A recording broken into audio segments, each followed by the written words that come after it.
Ibu, ibu, pemerintah Raja Saudi Arabia setiap bulannya memberikan cek kosong kepada Profesor Dr. Syekh Abdurrahman As-Sudais. Cek kosong. Maka dari pemerintah Saudi, oke nih kutu, berapa nominal angka yang mau kau ambil di bank?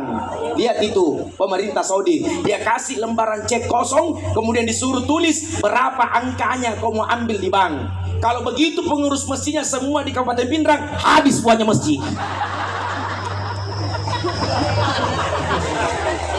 Tapi apa yang dilakukan oleh Profesor Dr. Syekh Abdurrahman As-Sudais? Apa dia nalai? Napalisui. Dia kasih kembali itu cek ke pemerintah Saudi Arabia. Dia nalai. Cukup dengan beliau menjadi seorang dosen di Makkah dan Madinah mencukupi kebutuhan keluarganya. Padahal kalau dia mau ambil gampang, Pak. Coba kita perhatikan kalau dia imam. Allahu Akbar.